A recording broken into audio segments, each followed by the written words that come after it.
Bonjour tout le monde. Hello everyone. Je suis extrêmement heureux de vous accueillir aujourd'hui pour une nouvelle conférence virtuelle IA et Société conjointement organisée avec la Commission du droit de l'Ontario.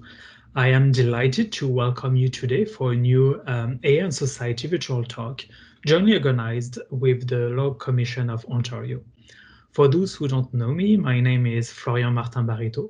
I am an associate professor of law at the University of Ottawa, where I am the University Research Chair in Technology and Society, the director of the Center for Law, Technology and Society, and the director of the AI and Society initiative. And for today's virtual talk, I am delighted to convene with the Law Commission of Ontario a conversation on the research developments regarding the regulation of AI systems in Canada and mostly in the EU. As you are well aware, there is a lot of conversation in Canada at the moment, both at the federal level with some proposition on life supports, one could say, and also at the provincial level with some provinces looking so to update the data protection framework. Ontario announced a few days ago the launch of a new consultation on responsible AI framework. So there's a lot of conversation, but yet a lot has to be done in Canada to comprehensively regulate AI systems, both in the private and public sector. And in contrast, on April 21st, the European Commission proposed a new regulation laying down harmonized rules on AI to create a risks-based legal framework for AI system in the EU. And this is what we're going to try to unpack and discuss today with our expert panelists. So I'm delighted to be joined first by Nai Thomas, who is the Executive Director of the Law Commission of Ontario, who will present notably their last report on regulating AI. We will also hear from Dr. Teresa Scassa, who is the Canada Research Chair in Information Law and Policy at the University of Ottawa, where she is a full professor in the Faculty of Law Common Law section and a faculty member of the University of Ottawa Center for Law, Technology and Society. And notably, like Teresa and I published with LexisNexis a month ago now, AI and the Law in Canada, a peer-reviewed collection bringing together some of the leading Canadian scholars in the field to capture the diversity of law and policy challenges facing Canada when it comes to AI. And the collection also present how other jurisdictions are intervening in the field, notably with a chapter authored by our third panelist for today, Dr. Céline Castet-Renard, who is the University Research Chair on Accountable AI in the Global World at the University of Ottawa, where she is a full professor in the Faculty of Law Civil Law section and also a faculty member of the Center for Law, Technology and Society.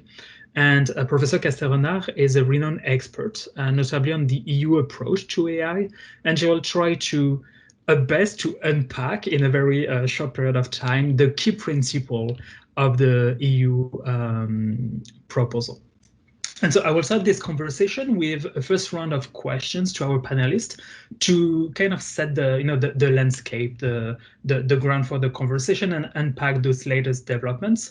Please ask your questions in the chat, and I will relay them to our experts. And so to kick off the conversation, I would like to start with you, Nai. As the Law Commission of Ontario just published that comprehensive report on the different approaches and challenges for regulating AI system. And maybe could you please unpack this report and present to us the key takeaways from the research you led at the Law Commission? My goal here today really is to give you a high-level overview of AI regulatory issues. And the basic takeaway I want to leave with you is that there are a lot of issues in play. There's a lot of stuff in flux, and the regulatory landscape is emerging but it is not yet defined. And my goal is to tell you a little bit about some of the issues that we'll all be discussing and confronting over the next while in Canada and internationally. First question I want to address is the simplest one. Why are we talking about AI regulation at all? There is certainly a belief amongst many that the law should not be involved. AI should not be regulated at this point, that we should wait for the technology to settle, for the applications to become more apparent, for fear of regulation frustrating innovation. And that is certainly a common view. The short response to that is that these systems have a track record. They are not new. They may be new, but we also have experience with them in Canada and in other jurisdictions for several years now. And some of the issues have emerged, that in my view and in the view of the Law Commission suggest regulation. So let me tell you about a little bit about how the public sector, or why the public sector is using AI and related technologies. Well, it's the same reasons that the private sector is. There is a belief that the technology can improve decision making, can make decisions faster, more efficient, more consistent. And there's another view, which is particularly apt in the public sector context, that the technology has the ability to reduce subjective human decision making. So you will know, for example, there are many criticisms of subjective racialized decision making in the criminal justice system, for example. There is a belief that the technology can, if not mitigate, at least surface some of those biases so that we'll be able to understand the implicit bias in some of these systems more effectively. That's certainly a view. Next, how are governments using AI systems? Well, the leading edge of this stuff really has been in criminal justice, at least in the Anglo-American world, where these systems have been used for predictive policing purposes, for bail, for sentencing, facial recognition technology, mass surveillance, these kinds of technologies. They're equally prevalent, though less well known, in other contexts. Welfare decision-making, housing decision-making, regulatory compliance, investigations, child welfare, fraud detection, public health, and education. Really, the sky is the limit. And I think it's fair to say that governments are interested in the technology in a whole range of different applications, many of which would not be apparent to us in the first instance. The first issue I want to talk about when we talk about regulation is I want to lay out the kind of a crude balance, a crude spectrum of decision-making, of priorities when we talk about AI regulation. On the one hand, you have those who believe that AI regulation should promote innovation, economic development, promote the technology, and that regulation should not stand in the way. Many people in the private sector have this view. Many startups, AI developers have this view. Conversely, on the other side of the spectrum, there are those in the access to justice community, the equal justice community, who believe that AI regulation is necessary to protect rights, and that regulation is necessary and appropriate to mitigate or prevent the harms, the potential harms in the technology. And where you fit on this innovation versus rights protection spectrum will often generate your views on the nature, form, and depth of regulation. And this is a live debate. It has not been resolved. So in a few short minutes, let me highlight 5 or 6 of the issues that are at play and that we're talking about in Canada. Celine's going to talk about how they've resolved these in Europe, but these are current issues that we're all going to be hearing about. And this isn't definitive. All of these are listed in our report and elsewhere, but just as a primer. The first issue: what is the scope of AI regulation? And this question, in part, comes down to a definition of AI, or automated decision making. Everyone wants clarity. Everyone wants a uniform definition. No one can agree on what that is, because the technology is hard to define legally. Secondly, there are questions about whether or not AI regulation should apply just to civil systems, to criminal systems, federal government, provincial government, private sector. These are all open questions, unresolved at this point. Another important question, the form of regulation. You've no doubt heard of ethical AI, self-governance, corporate social responsibility, ethical frameworks for governing AI. That is one model of AI regulation. Conversely, you have the hard law options, regulation, legislation, directives, and the like. And each has different pros and cons, and that is a very, very live debate. Next topic I want to highlight is the idea of regulation by risk, or risk-based regulation. This is the emerging model for AI regulation. Not all AI systems are the same.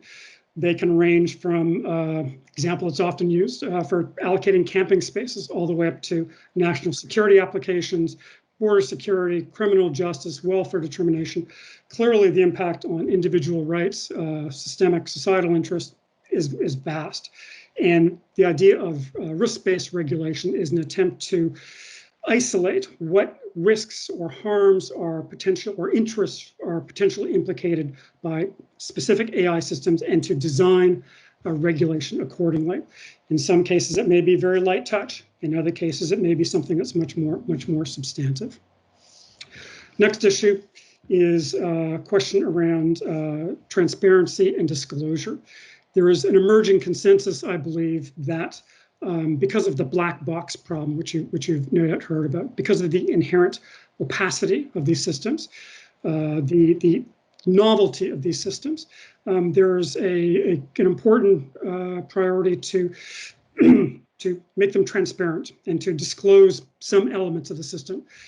The nature of that disclosure, the substance of that disclosure, and the timing of that disclosure are in play. There's not a broad consensus on what that should be. Those who are very interested in protecting rights, argue for very fulsome disclosure, up to and including source code and many other elements of the system. Conversely, people who want to promote innovation, understandably, believe in the principle of disclosure and transparency, but they would not want to disclose as much. Two more issues, and then I'll leave it there. And just in my effort to set the table, you will have heard a lot, no doubt, about bias and human rights in AI systems. If there's one kind of prominent public issue so far in AI regulation, it's about bias. And you will no doubt have heard about racist algorithms, biased algorithms, dirty data, and the like. The experience with many of these systems, particularly but not exclusively in criminal justice, is that they're criticized on the basis of racialized data, training data going into the system, inevitably leading to racialized outputs at the back end of the system. That's only one component of the bias critique of AI, but it is certainly the most prominent one. And as a result, many organizations, mine, many others, have begun to think about how you address the bias issue, how you promote and ensure human rights in these systems, particularly in those systems where fundamental rights might be implicated, whether they be rights in the criminal justice system, welfare rights, border security, national security, mass surveillance, those sorts of things.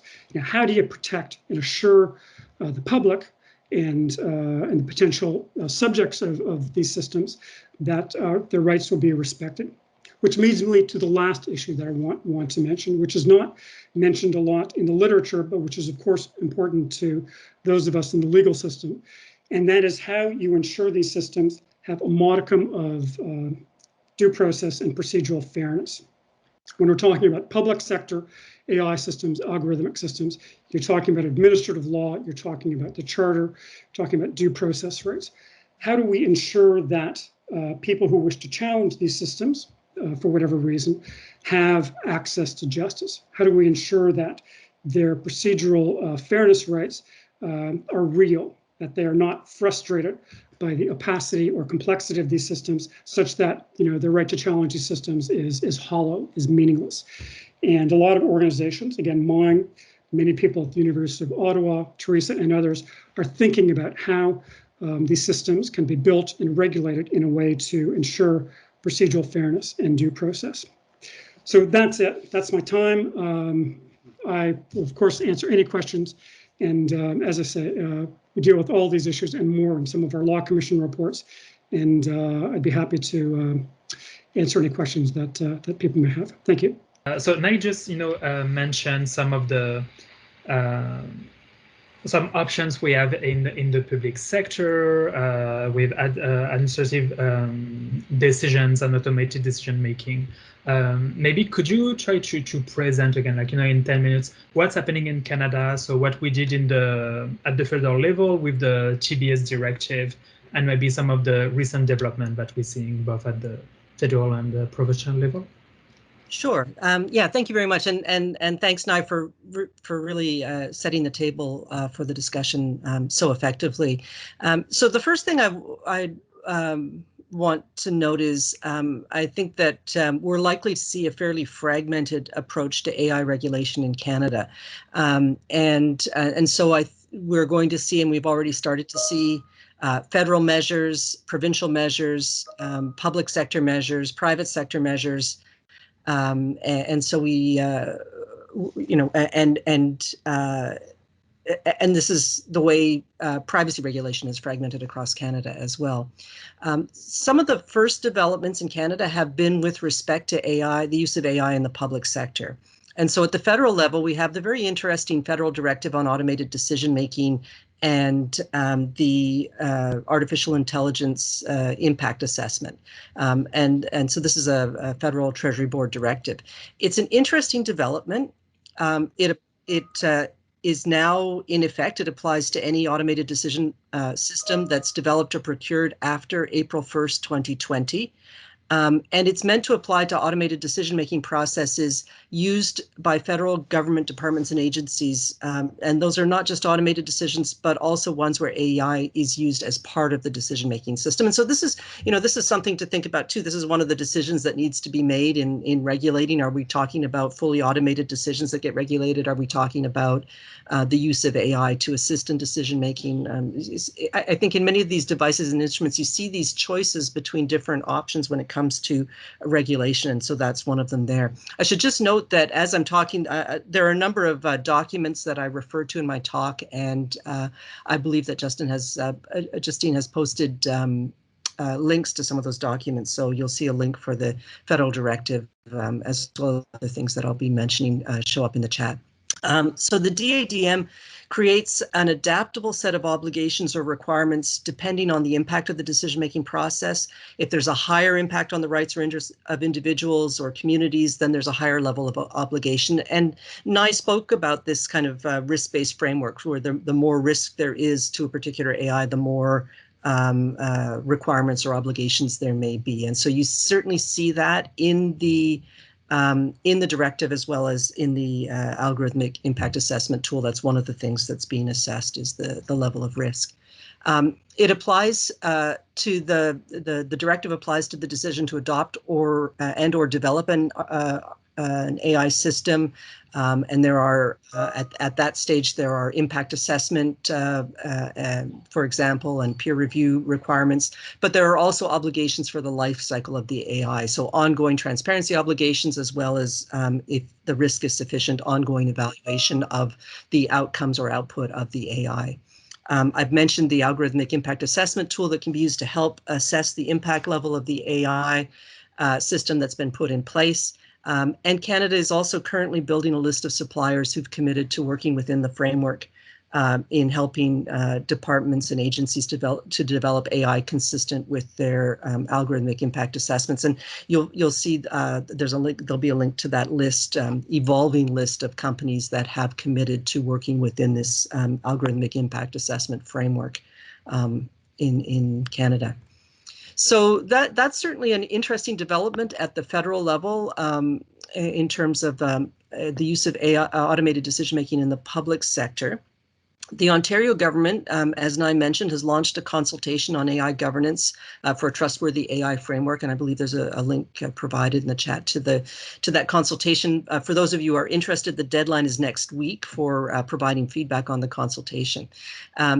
This looks as if It will be similarly aimed at the adoption of artificial intelligence systems in the public sector.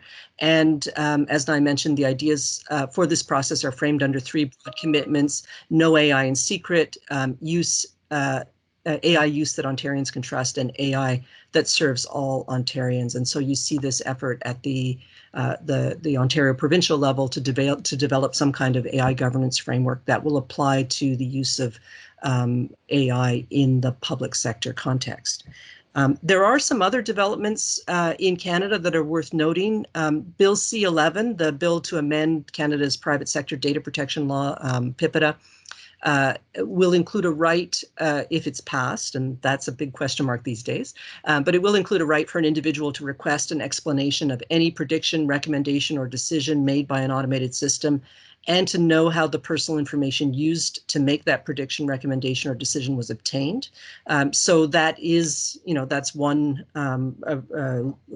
legal provision regarding AI that may be put in place, but it's worth noting that it doesn't include a right to challenge the decision or to have a human in the loop. And I'll mention this a little in a little bit, but I think that one of the reasons for this may be rooted in the division of powers, and some of the challenges that Canada has when it comes to regulating AI may also find their roots in federalism and the division of powers. Quebec also has a bill before its National Assembly to amend its private sector data protection law. Bill 64 will address automated decision-making in both the public and private sectors.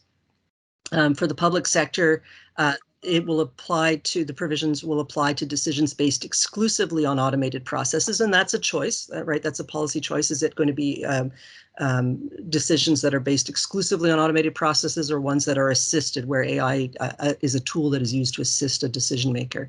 And it would include a right to know that an automated decision-making system is being used, and on request by an individual.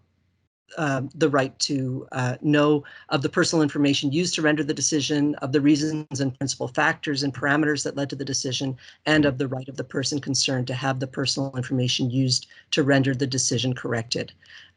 For the private sector, there's the same basic obligation, as well as an opportunity for the person to submit observations to a member of the personnel of the enterprise who's in a position to review the decision.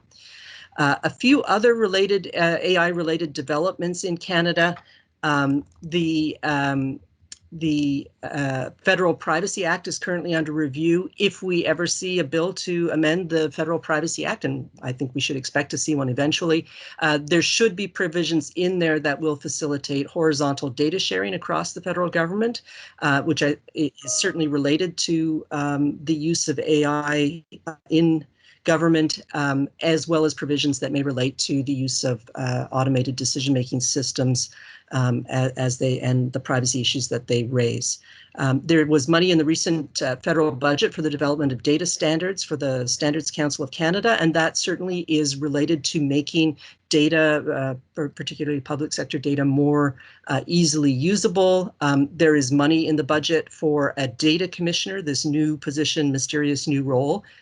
It may be a function that will relate to facilitating greater access to, use of, sharing of public sector data, including work on standards, on de-identification, interoperability, licensing, and best practices. There's also lots of money in the federal budget for the collection of new data through Statistics Canada. And I think that's an interesting, there's quite a bit of emphasis on the data side of AI in that budget. The Ontario government has also, and just some quick closing notes, the Ontario government has also amended its own public sector data protection laws to facilitate horizontal data sharing within the provincial government. It's also making room, or it's made room for extra, what it calls extra ministerial data integration units. It's quite a mouthful. Of which the Ontario Health Data Platform is the first example. And the idea here is to facilitate greater data sharing both within government and between government and the private sector, and with a view to facilitating research and innovation. The OHDP has been focused on pandemic-related data, and I think that as I hope the pandemic is drawing to a close, or to an eventual close, that we will be asking what the future is of the OHDP and of extra-ministerial data integration units in the province. BC is in the process of reviewing its private sector data protection law, and I think we could expect to see some amendments relating to AI in that. So clearly things are happening, but in Canada, as I mentioned before, there are some challenges that our federal system presents to AI governance. What we're seeing in Canada are a range of diverse and fragmented approaches. The federal government is acting, some provinces are acting, for others it's not a priority. We're probably going to see different norms and approaches developed in different jurisdictions, and those who work in privacy in Canada are already well aware of the forest of data protection laws that we have across different sectors and provinces, territories, and the federal government. And so one of the questions I think we have to ask ourselves in Canada, are we going to continue this practice and expand it into AI governance, and at what cost? The other thing I'll briefly note is that PIPEDA and efforts to reform it have been impacted by division of powers concerns that limit the nature and scope of a number of measures in that statute that relate to data, including AI, data portability, and so on. And so AI governance raises many important and interesting issues, and there may be challenges to federal jurisdiction with respect to a number of the dimensions of AI governance. And so this I think raises the question of whether it's going to lead to further fragmentation of the regulatory approach in Canada, or action at the federal level that is incomplete. So I think one of the things that I would suggest as I close my remarks is that we really need much better federal provincial cooperation in Canada to do AI regulation effectively and properly. Thank you. Thank you so much, Teresa. And I also add that we need more than just proposing bills. We need to then pass them and discuss them in the House of Commons and then the Senate. But that will be for our conversation. Next, we will go to Céline, Professor Castel-Renard. So Céline, if you could try to unpack in 10 minutes, I know it's an impossible task, that comprehensive proposal by the European Commission on how to regulate AI with a risk-based approach. And so I will leave it to you, and I will load your slides. Thank you, Florian. Thank you, Nai and Teresa. It's very interesting to hear you. And yes, my task today is talking about the European proposal, the European Commission proposal. And firstly, I would like to say that this proposal is not the only one in the European galaxy on AI and digital norms and digital rules. And there is a set of rules regarding AI or algorithmic moderation or platform moderation or automated decision making. And just to remind you, in the GDPR, we already have a provision on automated decision making and profiling, Article 22, and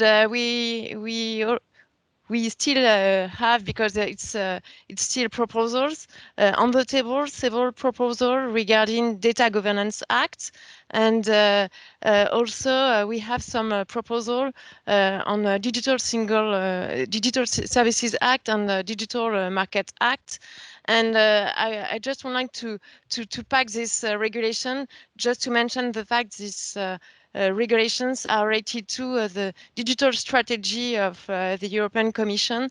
And the goal here is to build the digital single market. And this goal is not new, because previously with the Commissioner and European Commission Juncker, we already have a strategy in 2015.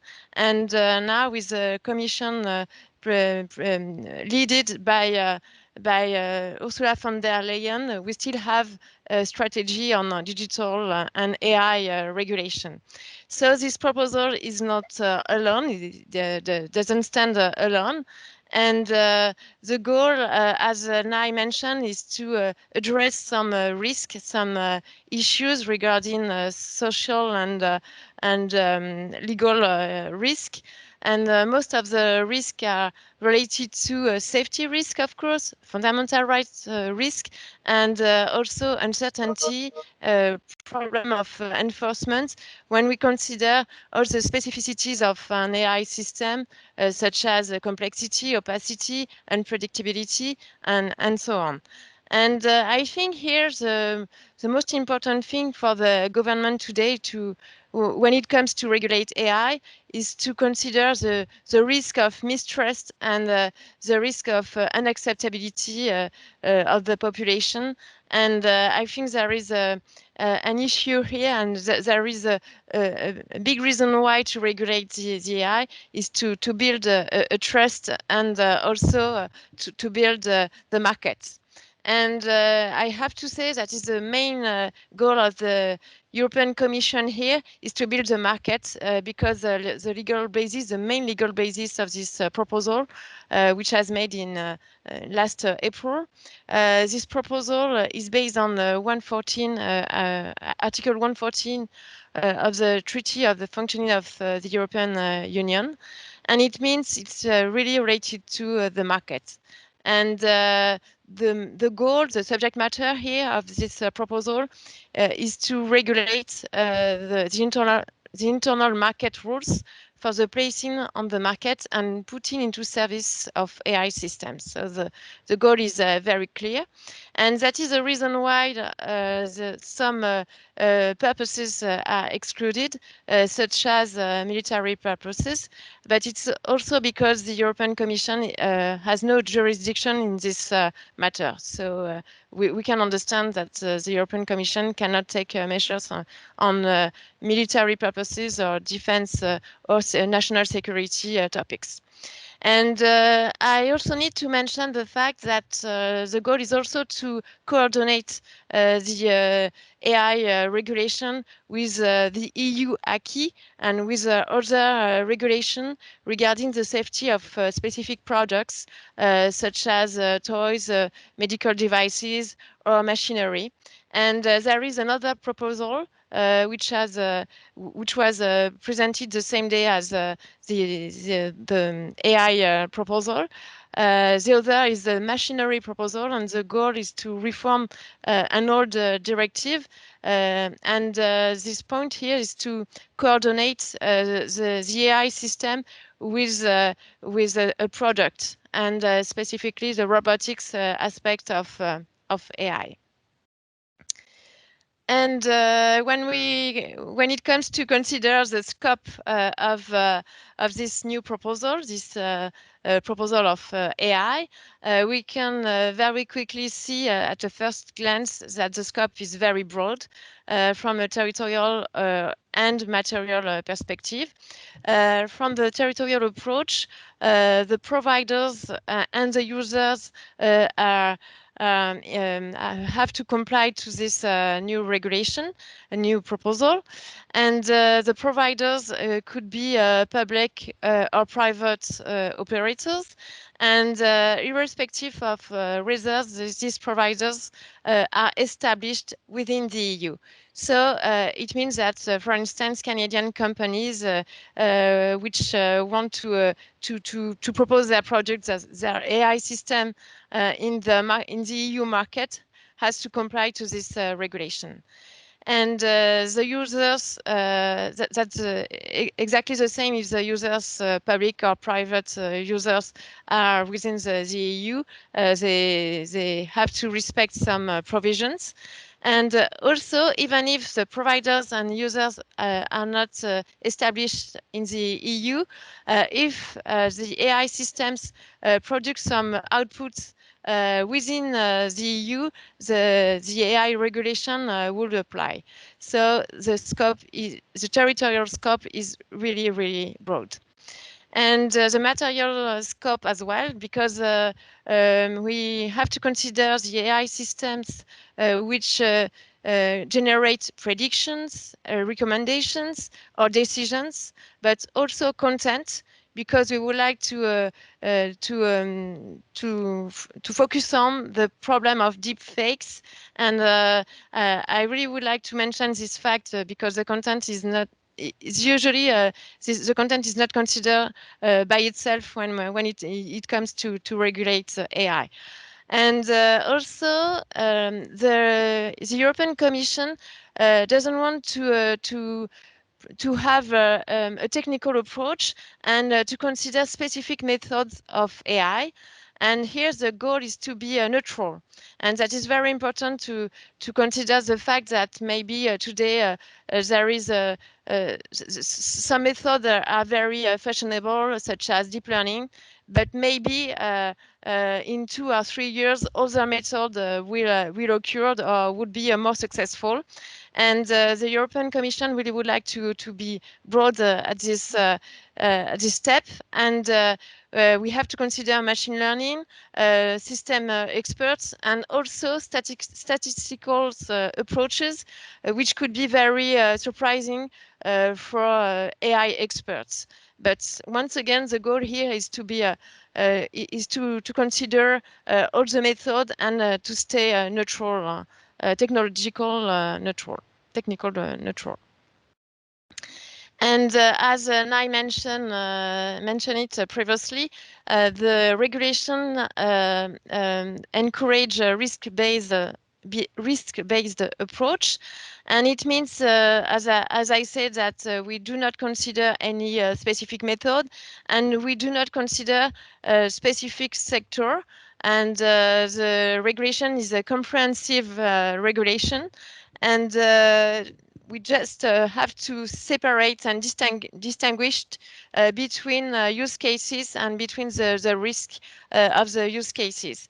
And when we talk about risk, we consider health, safety, and fundamental rights. Even if the EU Charter of Fundamental Rights is not mentioned within the text, but only in the explanatory memorandum.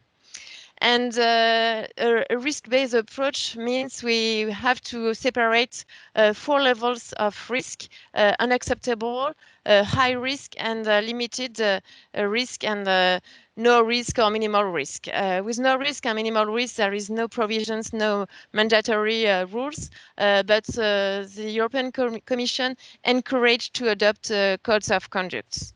Regarding unacceptable risk, it means this kind of AI systems are prohibited, and the regulation is mainly related to the high-risk systems with several requirements and provisions and mandatory rules to try to mitigate this risk.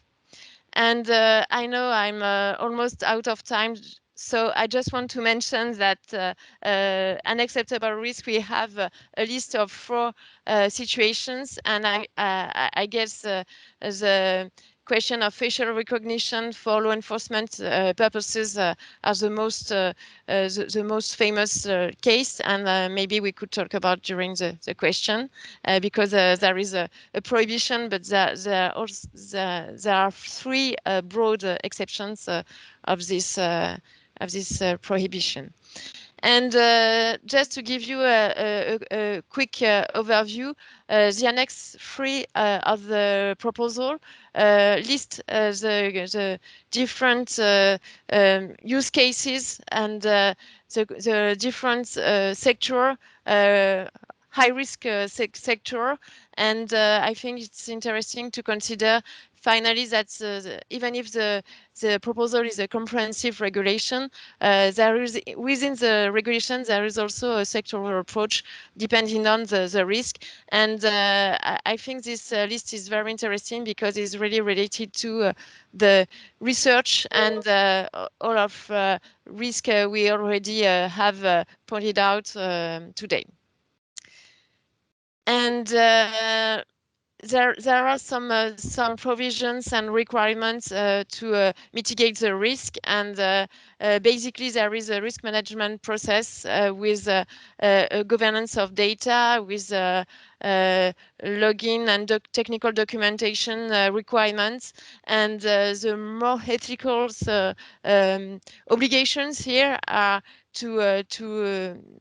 consider to respect a transparency process, human oversight obligation, and also some robustness, accuracy, and cybersecurity provisions. And just to mention the fact that some of one of the issue when it comes to regulate AI is to not to avoid innovation and not to block innovation, and some provisions also consider the question of the innovation, and mostly a sandbox, some sandbox opportunities, and also some specific support for the smaller companies. I think I will stop there. I'm gonna stop there, and maybe we could talk about in the conversation or in the questions. We could talk about the governance and the penalty. Thank you.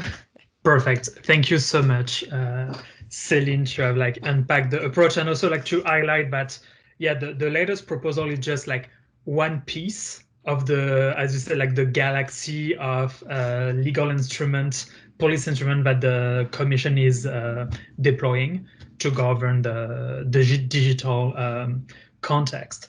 And actually, so there's been a lot of questions, and I'm also I want to thank some people who have been like answering some of the questions, because we have a series of key stakeholders from the federal government in attendance, so they already like replied to some of the questions regarding the TBS directive. But so one of them is regarding like an authority. Do we need like a new oversight body? Should an existing, commissioner authority be in charge of the governance and oversight of AI systems?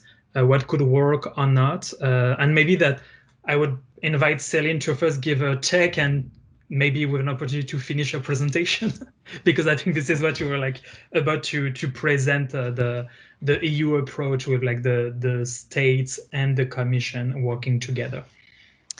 Yes, sure. Thank you, Florian.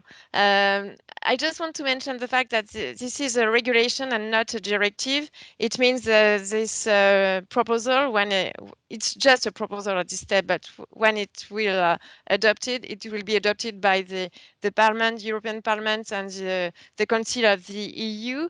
It means that this regulation would apply directly within the member states, and it means there is no national laws. It's not necessary to have national laws to implement this regulation. And also, I should say that there are some room for the member state, but not so much in comparison with the GDPR. Not so much, and we also can see in the governance that there is a national supervisory level with the supervisory authorities, and also European boards on AI, and the European board would have the role to organize the cooperations between the member states and the national authorities. Nai, Teresa, maybe your take and what you would see or dream maybe for Canada in that matter. Yeah, the issue of an oversight body is an interesting one. I personally think that this is a direction we should be thinking about heading in, but of course, this is Canada, and so we might end up with 13 oversight bodies. So that's something to think about as well. The couple of things that I would say about that, there was a discussion, an interesting discussion in the chat about the Directive on Automated Decision Making and whether it was enforceable and what the mechanisms were. And I think this is an interesting thing about the Directive on Automated Decision Making, is that it doesn't actually create actionable rights for individuals who feel that the government has not complied with with the obligations. And this is what an oversight body can do. If you think about a regulator or an oversight body, it can oversee a set of rules, the implementation of those rules. It can address complaints with respect to compliance with those rules. It can conduct audits and do, basically act in the ways similar to the privacy commissioner. So I think that the idea of having some kind of regulatory oversight body for artificial intelligence is a very interesting one, an important one that we need to be thinking about. But again, I also mentioned in my presentation the data commissioner. So we've got the privacy commissioner. Now we're going to have a data commissioner. Maybe we're going to have an AI commissioner. I think we may have a multiplication of commissioners, and I think it's maybe time to think more systematically, coherently about what it is that we need to govern or regulate AI. One last thing before I turn it over to Nai, I want to say that right now we have well-established frameworks and structures for data protection in Canada. We've got privacy commissioners in every province and territory, and at the federal level, we've got legislation, we've got oversight, enforceable rights, and so on. And I think we're into one of these situations where when all you have is a hammer, everything looks like a nail. And I think we're starting to see a lot of AI-related issues being pushed into the privacy sphere simply because we don't have any other really effective governance mechanisms. We do have human rights commissions, but they are under-resourced and have been, I think, marginalized over time. And so, again, I just throw that out for people to think about, and I'll leave it to Nai now. Yeah, I'll just add two quick words. And first, I would make a distinction between oversight of individual systems, which is in the realm of due process and administrative law, and oversight of systems systemically, AI systemically. And there are a lot of different models, dating back to the old Office of Technology Assessment in the United States. The form doesn't matter so much as who is participating. I think that is key. And irrespective of it's one office here or one office there, the model has to ensure that oversight is independent, that the overseers are multidisciplinary, and this is the fundamental point, you have to include public participation, particularly from the folks, the communities, the individuals who are the subject of AI regulation. That is key. Having a closed shop oversight body is not effective, and I think will fail. So therefore, any oversight body, irrespective of its home, has to have these key elements. Has to be participatory. Has to be multidisciplinary. Has to be independent. Perfect. Yeah. No, I agree, and I will just circle back to one of the points and use my quality of moderator to just make also an argument for the data commissioner that I made like a few weeks ago in the Hill Times, that it might be an opportunity to create that big like oversight body and maybe merging some of the many commissioners that we have in Canada and create like also a forum for all the provinces to be working together, because as you mentioned, Teresa, in your talk, this is also one of our issues with the Canadian federalism and like the sectoral approach that we have in too many sectors. So I'm trying to like look at the different questions that we have in the chat, and one of it came back into with different form, like what's the definition of AI? What are we regulating? Software, hardware, like we need to build. It often like come back to building trust in the single market, etc. And as you mentioned, Nai, like there's a lot of scholarship explaining how almost impossible is it to even define what is AI, even from a technical perspective. There is no consensus. And then we reviewed this in the book with Teresa. But then like from a legal perspective, there might be a way to understand those kind of technologies. And maybe, I don't know, like Celine or Teresa, if you'd like to reflect on this, on like how to encompass. I know, Celine, you mentioned like the EU approach that was like very, very general and more like looking at the effect of like a technical system could have, and then regulate that kind of effect, which I think might be a good approach. So I don't know if you have like any of you like any thoughts on this. Celine, Teresa, Nai. Nai, after you, Nai. Thank you. It's obviously a very, very tough question, and even though I'm a kind of law reform guy, and think something should be set out, comprehensive definition should be set out in legislation or regulations. I think the practicality of this stuff is that it's going to be a moving target for some time. So my view would be that it would be best to start somewhere rather than try to aim for a perfect, elegant definition in the first instance.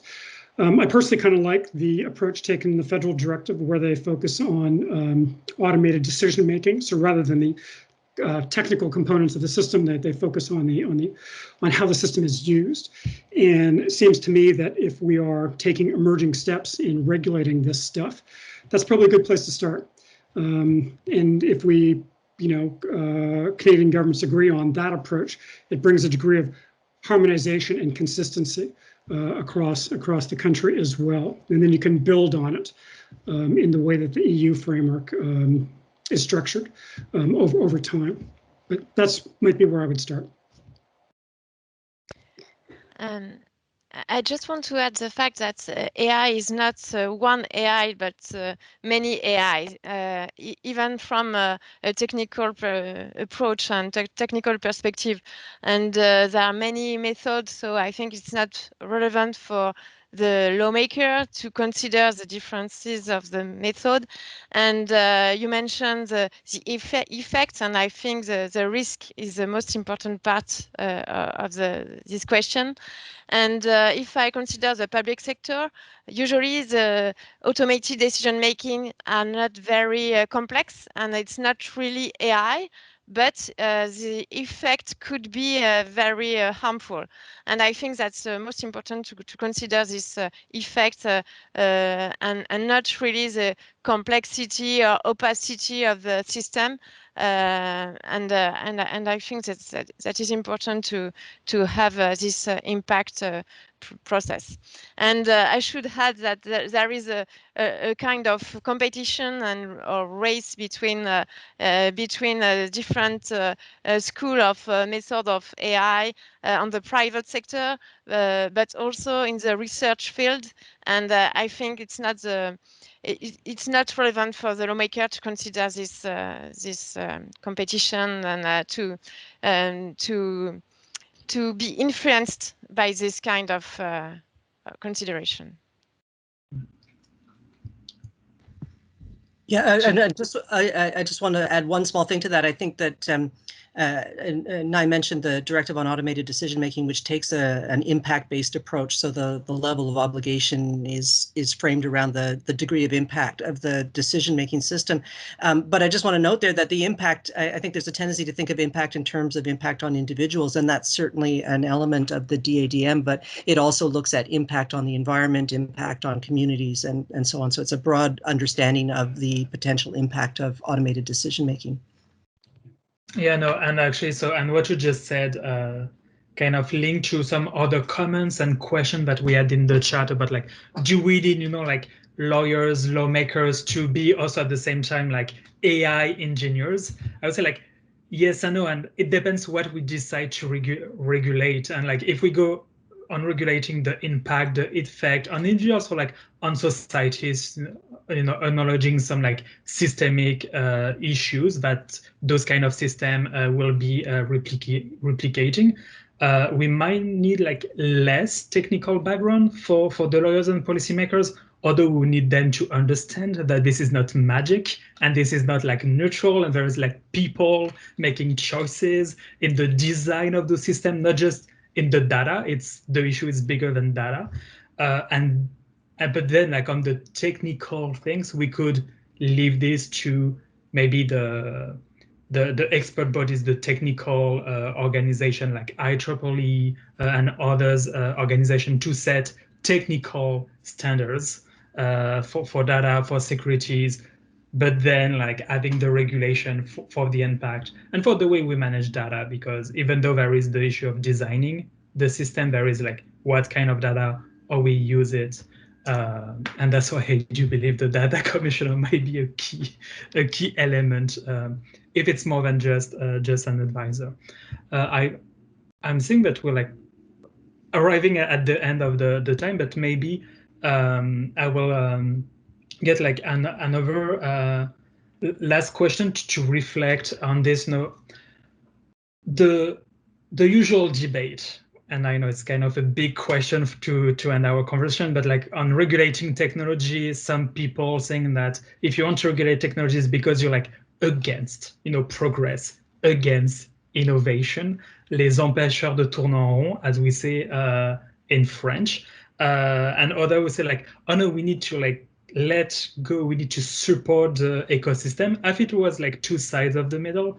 I do believe there was like something in between, and as you mentioned, Celine, and also like Nai, like good regulation, like thoughtful regulation, may help actually responsible development and may help markets. More and more we see companies saying that privacy is not bad for business. Privacy may actually be very good for business, because more and more like citizen consumer care about this. So I don't know, like, could you each give your 2 cents on that very old debate? It's like decades since the beginning, and I would say since it's maybe the oldest debate in the regulatory spheres. One of you want to? Nai? Because we cannot like discuss this. I know it's like, yeah, it's well, a question to that's the question. What's the sweet spot? How do you find that right balance between innovation and rights protection? My view, and there may be a different answer between the public and private sectors. My view is that in the public sector, because of the issues at stake, because of charter obligations, because of human rights obligations, which of course apply in the private sector as well, we should err on the side of rights protection. These are fundamental issues, democratic rights, equality issues, and we should not be experimenting with people's rights, because potentially these government decisions have very significant harm. So if we are to err on one side, again, this is on the private sector, which is my area of expertise, I would take a precautionary approach, err more on the rights protection side, not to foreclose innovation, of course, but just to say that, proper safeguards have to be in place before we start experimenting with some of these very far-reaching systems. Yeah, and I would agree with that. That's my view as well. That we have to. I think in Canada we're a little bit. I understand the need to foster innovation and the concerns about the economy and the innovation economy and so on.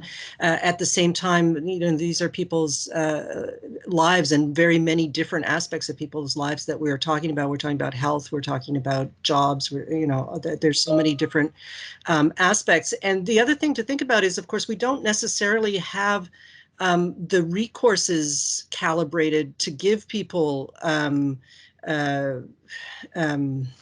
compensation or to give people recourse when things go wrong right now. And I think that's another reason to be very careful as we proceed. I mean, we can see in some cases that for example, if you're going to bring a charter case for discrimination, the plaintiff bears the onus of establishing that there's been discrimination. And we see it in R versus Ewart, where the challenge was to one of these, wasn't an automated decision-making system per se, but it was one of these scoring tests where the onus would have been put on him to demonstrate the discrimination in it. And,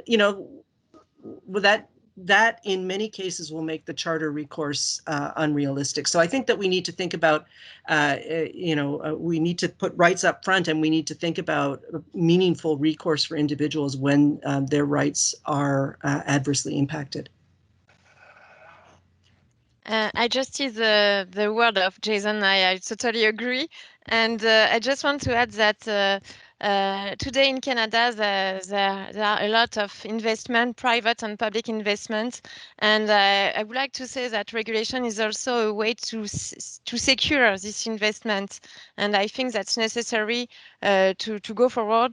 I think that's necessary to to know the rules and to innovate in a framework in a legal certainty. And I think we have to work all together to build this kind of environment, I think. No, I think, yeah, what you just said is maybe the key to the solution to the issue is to have everybody working together and not like innovators against ethicists, against lawyer, against civil society. It's like everybody working together in developing those solutions. And that's also an opportunity to make kind of a plug. So this morning, CIFAR released a new report on AI and the regulation of medical devices, because AI is more and more used in healthcare. And so Teresa, Celine, and I contributed to that report that was led by our colleague, Colin Flood. And this is one of the things we discussed, that we need people to be discussing from the get-go about like those issues and not X and D. So on that call for action from all stakeholders, we're gonna end our conversation here. So thank you so much, Nai, Teresa, and Celine for joining us for that great conversation. And thank you for the attendees and the great conversation that we had in the chat. So it was recorded. We're going to send you the recording in a few days by email, as well as the list, the links to all the documents that has been mentioned by our panelists today. And we look forward to welcoming you for more virtual talks on this topic and on others in the coming weeks. So have all a lovely rest of the day. Passez tous une belle fin de journée, une belle fin de semaine. Merci encore. Bye bye.